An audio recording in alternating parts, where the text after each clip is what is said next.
So మరి AP are Telangana students ఎవరైతే ఉన్నారో వెబ్సైట్ రాసేశారు. ఈవెన్ తెలంగాణ వాళ్ళకి కౌన్సిలింగ్ స్టార్ట్ అయింది, ఏపీ వాళ్ళకి త్వరలోనే కౌన్సిలింగ్ స్టార్ట్ అవుతుంది. ఇప్పుడు కౌన్సిలింగ్ లో ఉన్న ప్రతి ఒక్కరికి ఉండే మేజర్ కన్ఫ్యూజన్, మనం ప్రియారిటీ అనేది కాలేజ్ కి ఇవ్వాలా, బ్రాంచ్ కి ఇవ్వాలా? అంటే మనము బ్రాంచ్ లైక్ ఒక నార్మల్ కాలేజ్ లో టాప్ బ్రాంచ్ వచ్చింది నాకు, లేదా ఒక టాప్ కాలేజ్ లో నార్మల్ కాలేజ్ వచ్చింది, నార్మల్ బ్రాంచ్ వచ్చింది, దేనికి మనం ప్రియారిటీ ఇవ్వాలి? చాలా మందికి ఉండే కన్ఫ్యూజన్ అమ్మా. అసలు మనం కాలేజ్ కి ఇవ్వాలా, బ్రాంచ్ కి ఇవ్వాలా, ఎలాంటి వాళ్ళు కాలేజ్ కి ప్రియారిటీ ఇవ్వాలి, ఎలాంటి వాళ్ళు బ్రాంచ్ కి ప్రియారిటీ ఇవ్వాలి అనేది మనం ఇప్పుడు ఈ వీడియోలో కవర్ చేసుకున్నాం. Hello everyone, welcome to Vedanta Telugu. My self Uma Supraja, your master teacher for mathematics. So అందరూ స్టక్ ఆన్ అయ్యే సిచ్యువేషన్ ఒకటే. ఇప్పుడు మనకి వెబ్ ఆప్షన్స్ పెట్టేటప్పుడు స్టక్ ఆన్ అయ్యే సిచ్యువేషన్ ఒకటే.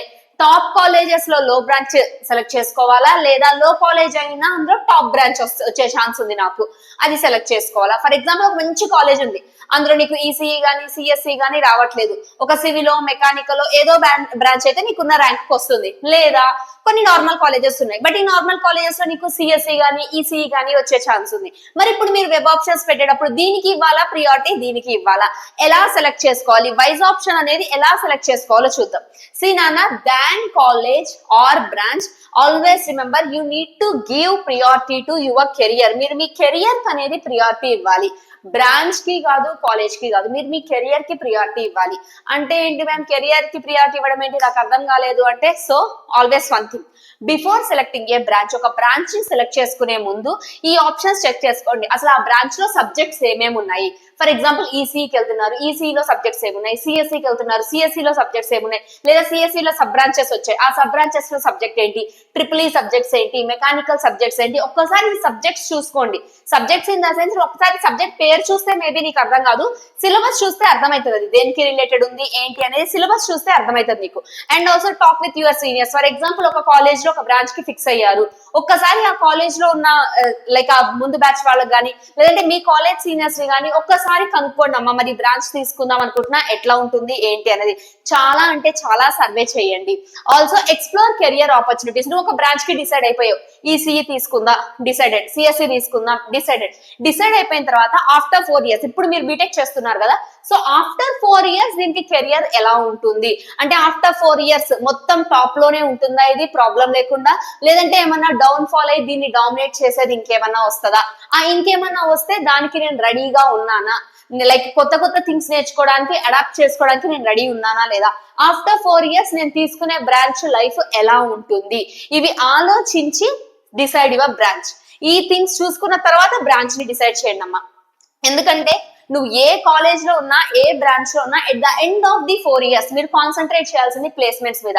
మరి ప్లేస్మెంట్స్ లో ఏం చూస్తారు అంటే, ఫర్ ఎగ్జాంపుల్ నువ్వు టాప్ కాలేజ్ లో ఉన్నావు, సో టాప్ కాలేజ్ లో ఉన్న వీళ్ళు తీసేసుకుందాం మనం, వీళ్ళు ఏదో టాప్ 10 టాప్ 15 కాలేజ్ లో ఉన్నారు, వీళ్ళని తీసేసుకోవద్దు అనేసి ప్లేస్మెంట్స్ జరగవమ్మా.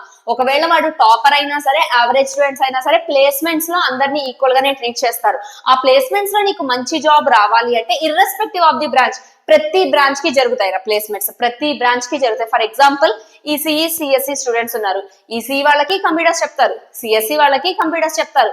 ఫర్ ఎగ్జాంపుల్ క్యాప్జెమినీ లాంటి ఒక కంపెనీ వచ్చింది తీసుకోవడానికి, రైట్? సో ఈసీఈ స్టూడెంట్స్ కి జరుగుతుందమ్మా ఇంటర్వ్యూ, సిఎస్సి స్టూడెంట్స్ కి జరుగుతుంది, same level of interview, everything same జరుగుతుంది. అక్కడ నువ్వు ప్రూవ్ చేసుకోవాల్సినవి ఏంటి అంటే, what are your skills, and మీరు ఈ 4 years లో ఏమేం ప్రాజెక్ట్స్ చేశారు, బీటెక్ 4 years లో, అండ్ ఈ 4 years లో ఏమేం ఇంటర్న్షిప్స్ చేశారు, and also the major important thing, me communication అనేది ఎలా ఉంది, ఎట్లా మాట్లాడుతున్నారు, వే ఆఫ్ టాకింగ్ ఎలా ఉంది, స్టేజ్ ఫియర్ ఉందా, బాగా మాట్లాడుతున్నారా లేదా, బాగా కమ్యూనికేట్ అవుతున్నారా లేదా, రేపటి రోజున మీకు జాబ్ వస్తే ఆ కంపెనీలో సర్వైవ్ అవ్వగలరా, ఆ ఫీల్డ్ లో సర్వైవ్ అవ్వగలరా, ఇవన్నీ చెక్ చేస్తారమ్మా. అంతే తప్ప ఫర్ ఎగ్జాంపుల్ నీకు జాబ్ ఇవ్వాలి అంటే నీకు దాని మీద నాలెడ్జ్ ఉండక్కర్లేదు, నీకు ప్లేస్మెంట్ లో చెక్ చేసే థింగ్స్ ఇవి, నీ స్కిల్స్ ఎలా ఉన్నాయి, కొత్త కొత్త థింగ్స్ వస్తే నువ్వు అడాప్ట్ చేసుకోగలవా లేదా. ఎందుకంటే వన్స్ నిన్ను రిక్రూట్ చేసుకున్న తర్వాత వాళ్ళకి రిలేటెడ్ ట్రైనింగ్ వాళ్ళు ఇచ్చుకుంటారు నీకు. అంతే తప్ప నువ్వు మొత్తం అంతా, ఇప్పుడు ఫర్ ఎగ్జాంపుల్ పైథాన్ ఉంది, మొత్తం పైథాన్ అంతా నేర్చుకుంటే కానీ నీకు ఇంటర్వ్యూ చేస్తారు, జాబ్ తీసుకుంటారు అని కాదు. Like they will do interview ఏంటి అంటే, నీకు ఒక కొత్త లాంగ్వేజ్ నేర్పిస్తే చేసుకోగలవా, కొత్త స్కిల్ నీకు ఇస్తే నువ్వు దాన్ని అడాప్ట్ చేసుకోగలవా, ఇవి అబ్జర్వ్ చేస్తారు. మరి అవి ఉండాలంటే నువ్వు ప్లేస్మెంట్స్ లో నీ స్కిల్స్ చూపించాలి, నీ కమ్యూనికేషన్ చూపించాలి. ఈ 4 years లో ఏమేమి డిఫరెంట్ థింగ్స్ చేసావు నువ్వు, ఏమేమి డిఫరెంట్ ప్రాజెక్ట్స్, ఏమేమి డిఫరెంట్ ఇంటర్న్షిప్స్ చేసావు అనేది చూస్తారు. అండ్ నెక్స్ట్, ఇప్పుడు branch versus college. For example, so ఇందాక నేను మీకు చెప్పానా, బ్రాంచ్ ఒకసారి అందులో సిలబస్ చూడండి, మీ సీనియర్స్ తో మాట్లాడండి, and the most important thing after 4 years అసలు దాని సిచ్యువేషన్ ఎలా ఉంటది ఇది చూసుకోండి అని చెప్పా కదా. సో మీరు డిసైడ్ అయ్యారు. ఫర్ ఎగ్జాంపుల్ ఈసీఈ సిలబస్ చూసారు, ఎలక్ట్రానిక్స్ అండ్ కమ్యూనికేషన్స్, మీకు అందులో లైక్ కంప్యూటర్స్ కి సంబంధించినవి ఉంటాయి. Next at the same time communications, electronics, semiconductors వీటన్నిటికి సంబంధించినవి ఉంటాయి ఈసీఈలో. So you are more interested in to this, then give priority to branch. For example సిఎస్సికి వెళ్ళారు, yeah coding, AI, data science ఇవన్నీ మీకు బాగా నచ్చాయి, you are very very very very much interested. నానా హైప్ ఉంది అని తీసుకోవడం కాదు.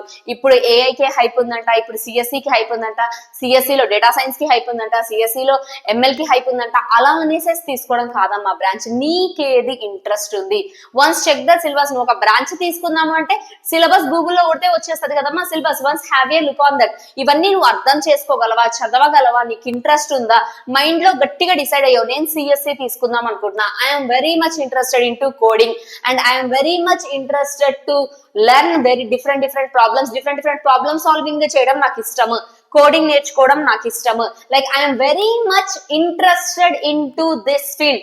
లేదా I'm not only saying about ECE or CSE, నీకు ట్రిపుల్ ఈ మీద ఇంట్రెస్ట్ ఉంది, కంప్లీట్ చాలా చాలా చాలా ఇంట్రెస్ట్ ఉంది, గో ఫర్ దట్. కొంతమంది ఏరోనాటిక్స్ మీద ఇంట్రెస్ట్ ఉంటుంది, గో ఫర్ దట్. నీకు ఆ బ్రాంచ్ మీద ఇంట్రెస్ట్ ఉంది, 100% నేను కష్టపడగలను, 100% నేను చదవగలను అంటే గివ్ ప్రియారిటీ టు బ్రాంచ్.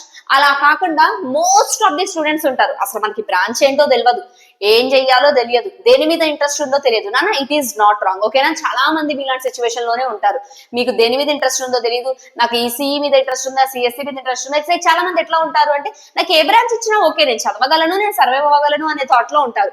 అలాంటి థాట్ లో ఉన్న వాళ్ళు గివ్ ప్రిఫరెన్స్ టు కాలేజ్. మంచి కాలేజ్ కి ప్రిఫరెన్స్ ఇవ్వండి. నేను ఈసీఈ ఇచ్చినా చదువుతాను, సిఎస్సి వచ్చినా చదువుతాను, ట్రిపుల్ ఈ వచ్చినా చదువుతాను, మెకానికల్ వచ్చినా చదువుతాను అన్న వాళ్ళు, ఇలా నాకు బ్రాంచ్ ఏది సెలెక్ట్ చేసుకోవాలో తెలియట్లేదు అని అనుకున్న వాళ్ళు give your priority to college అన్న. అది కూడా టాప్ కాలేజెస్ కి ప్రియారిటీ ఇవ్వండి. టాప్ కాలేజెస్ కి ఎందుకు ప్రియారిటీ ఇవ్వాలి అంటే అక్కడ నీకు బెటర్ ఎన్విరాన్మెంట్ ఉంటుంది, బెటర్ ఫ్యాకల్టీస్ అవైలబుల్ ఉంటారు, బెటర్ ఎక్స్పోజర్ ఉంటుంది నీకు అక్కడ, నెక్స్ట్ బెటర్ ఆపర్చునిటీస్ వస్తాయి నీకు. So actually at the end మనం ఏం చెప్పొచ్చు అంటే నీకు బ్రాంచ్ సెలెక్ట్ చేసుకున్నా పర్లే, కాలేజ్ సెలెక్ట్ చేసుకున్నా పర్లే, ఇఫ్ నీకు గనక క్లారిటీ ఉంటే, like I want this branch, I want this course అని క్లారిటీ ఉంటే, ఒక టాప్ 10 టాప్ 15th కాలేజ్ అయినా సరే గివ్ ప్రియారిటీ టు బ్రాంచ్.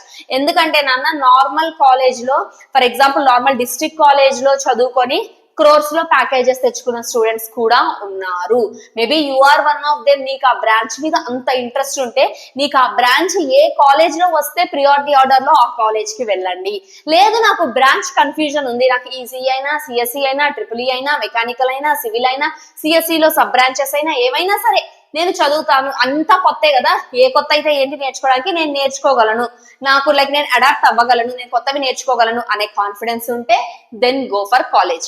ఇప్పుడు వెబ్ ఆప్షన్స్ పెట్టేటప్పుడు ఎలా సెలెక్ట్ చేసుకోవాలి అంటే అట్లీస్ట్ నాన్న minimum to minimum select 50 colleges, 10 colleges, 20 colleges. నాకు మంచి ర్యాంక్ వచ్చింది, 10 కాలేజెస్ చాలు, 20 కాలేజెస్ చాలు అనేసి చూసుకోవద్దు. ట్రై టు సెలెక్ట్ 50+ ఉంచుకుంటే మంచిది. బట్ ఆర్డర్ ఇచ్చేటప్పుడు చాలా జాగ్రత్తగా ఇవ్వండి. మీకు గూగుల్లో అవైలబుల్ ఉంది పీడిఎఫ్, కావాలంటే ఈ వీడియో డిస్క్రిప్షన్ లో కూడా మీకు యాడ్ చేపిస్తా పీడిఎఫ్. లాస్ట్ ఇయర్ లో ఏ కాలేజ్ కి ఏ ర్యాంక్ తో మనకి ఎండ్ అయింది, లాస్ట్ క్లోజింగ్ ర్యాంక్ ఏంటి, అది థరోలీ చూడండి అమ్మా. మీకు కావాల్సిన కాలేజెస్ ఏంటి, ఆ కాలేజ్ కి సంబంధించిన బ్రాంచ్ ఏంటి, కాలేజ్ కోడ్ ఏంటి, ఇదంతా ఒక పేపర్ పెన్ తీసుకొని రాసుకొని ఒక పక్కన పెట్టుకొని దెన్ గో ఫర్ ఇట్, ఓకేనా. And also compare placements, last 4-5 years placements చూడండి. ఆల్సో ప్లేస్మెంట్స్ చూసేటప్పుడు ఎప్పుడైనా ఎలా చూడాలి అంటే అసలు లాస్ట్ ఇయర్ ఈ కాలేజ్ లో 1 crore ప్యాకేజ్ వచ్చిందంట, నేను కూడా వెళ్తున్నా అనేసి చూడొద్దు. ఎప్పుడు కూడా హై ప్యాకేజ్ చూడకూడదమ్మా. నువ్వు ఒక కాలేజ్ లో జాయిన్ అవ్వాలి అంటే ఆ కాలేజ్ కి యావరేజ్ ప్యాకేజ్ ఎంత ఉంది చూసుకోండి. Always go with average package. ఎందుకంటే హై ప్యాకేజ్ ఒకరికో ఇద్దరికో వస్తుందిరా, మరి మిగిలిన వాళ్ళందరి సంగతి ఏంటి, మిగిలిన వాళ్ళందరూ యావరేజ్ ప్యాకేజ్ లోనే ఉంటారు. So at the end of the 4 years ఈ యావరేజ్ ప్యాకేజ్ ఎంత ఉండొచ్చు అండ్ లాస్ట్ 4 years గా ఎంత ఉంది ఈ యావరేజ్ ప్యాకేజ్.